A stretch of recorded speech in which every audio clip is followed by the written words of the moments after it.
This might be the best value Boeing 737 overhead for MSFS or X-Plane right now, but version 1 comes with a very few real problems. If you fly the 737 in the sim, you know the overhead is not a decoration. You use it from cold and dark, through the engine start, and all the way into shutdown. And the moment you stop clicking it with a mouse and start using physical switches, the airplane feels much different. This is why Rowsfire B107 got my attention when I first saw it at FS Weekend in Netherlands. It looked compact. It looked practical, and for Boeing sim pilots, it looked like the kind of panel that could bring a lot of immersion without forcing you into a full home cockpit build. Now, I've used this on stream, tested it with PMDG 737-800 in Microsoft Flight Simulator, mounted it in my own setup, and found out where it shines and where it still needs work. So in this video, I'll show you what B107 gets right, what still feels like version 1, and why I think this panel is still one of the most interesting 737 overhead options right now.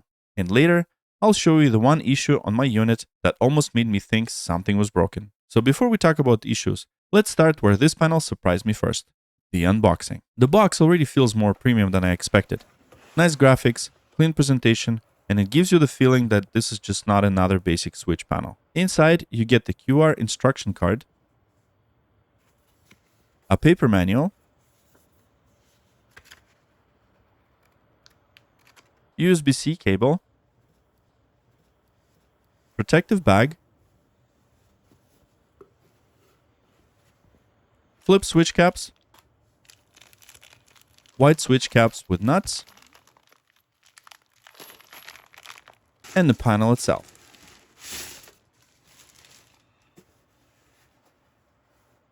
The panel comes with protective film applied, so before you fully set it up, you need to remove that film and install the switch caps and nuts. That takes a few minutes, but once it's done, the panel looks excellent. This is where I realized Rowsfire stepped up the quality. The B107 is not complete Boeing overhead, but the layout feels right. The important controls are where you expect them to be, and that matters when you're trying to build a natural 737 cockpit flow. The panel looks finished, the switches feel good, the molded knobs are clear upgrade from 3D printed parts, and the switch caps help give it that proper Boeing-style look. It does not feel like a rough prototype. It feels like something that actually belongs in a sim setup. At the back, you have the standard VESA mount holes and a USB-C port. And this is where it worked really well with my setup. I have an X-Plane racing monitor stand, but instead of permanently mounting in one overhead panel, I 3D printed a custom VESA adapter that lets me quickly swap between different overhead panels depending on what I'm flying. So if I'm flying an Airbus, I can mount the Airbus overhead. If I'm flying the 737, I can swap in the B107. That makes this panel much easier to live with because it's compact, VESA compatible, and does not force me to rebuild my whole setup every time I change the aircraft. For home simmers with limited space, that is a big deal. Because let's be honest, not everyone has the space for a full cockpit shell. A lot of simmers want something realistic, but still practical. Something they can mount, use, and actually live with. And that's where the B107 starts to make a lot of sense. But good hardware only matters if it changes the way you fly. And this is where the panel really started to win me over. Once it lit up, the backlighting looks great. It has that low light cockpit feel and it looks excellent on camera during streams. The APU gauge is another detail that I liked. It moves quickly, it looks accurate, and it gives the panel some life. That may sound small, but those are the details that make the hardware feel connected to the airplane instead of just acting like a simple switch box. In actual use, the immersion jump is huge. Battery on, APU start, fuel pumps. You stop hunting around with mouse and start building muscle memory. That changes the rhythm of the whole flight. During my streams, the flow worked really well. The panel made startup feel more physical, more natural, and much closer to the kind of cockpit flow I want when flying a 737. And for me, that is the main reason hardware like this exists. It should make the airplane feel less like software, more like the cockpit. B107 does that, but the software side was not as polished as the hardware. For this test, I actually had to buy the 2024 PMDG 737-800 upgrade, which I did not really want to do because I typically fly the iFly 737 MAX. But at the time of my test, this was the only aircraft that worked and had the available profile. I'm still waiting for the iFly 737 MAX 8 update to version 2 and the proper profile for this overhead. The included Rowsfire software, at least in my experience, had some bugs and did not work really well. So I switched to MobiFlight profile for PMDG 737 and that worked great. Once I moved to MobiFlight, the whole experience became much smoother. The controls behaved properly, workflow made sense, and I could actually focus on flying instead of fighting the setup. And if you're buying this for PMDG and you're comfortable using MobiFlight, my experience there was very positive. Now, let's talk about the rough edges, because this is where the version 1 starts to show. The first thing I did not like was the brightness knob. This is probably my least favorite control of the unit.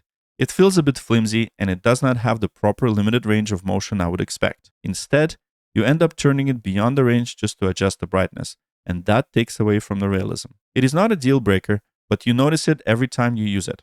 The second issue is the left probe switch on the first version of the board. On my unit, there's a grounding issue. It can be fixed, and in my situation, if I do not press on the panel, both switches usually work fine. But it is still a real issue on early version, and I think it's important to mention that. The good news is that newer batches have reportedly fixed the problem, but if you're looking at an early unit, this is something to watch out for. Then there are the engine start switches. I really wish there were automatic solenoid style switches. That would make a big difference to the realism. Instead, they are regular switches. They work, but this is one of those areas where you can feel that there's a room for a future version to get even better. There's also one smaller detail with the wiper switch. I wish there was an option to trigger both wipers from the switch, because right now it only triggers the first officer side. Again, not a massive issue, but it is something I noticed during use. So after multiple streams, would I actually keep using it? Absolutely. And I think that is the most important part of this review. B107 has rough edges.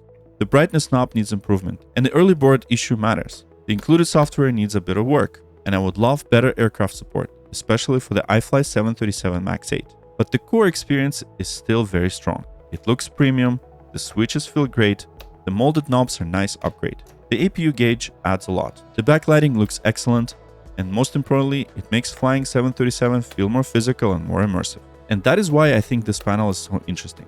It gives you most of the overhead experience in a comfortable format without pushing you into a huge and expensive cockpit build. And for the price, it feels more premium than I expected. So my honest verdict is this. As a first version, Rowsfire B107 is not flawless, but it gets the important things right. If Rowsfire keeps improving the software, fixes the first version hardware details, and expand aircraft support, this could become an even stronger option very quickly. For now, if you fly PMDG 737 and want a compact Boeing overhead that adds real immersion to MSFS, this is absolutely worth looking at. Now, if you're interested in this B107, I have a very special discount code in the description and in a sticky comment. And if you enjoyed this review and want to see more flight sim hardware tested in real streams and real setups, subscribe to this channel and like this video. And as always, fly smart, fly safe, and keep chasing the horizons.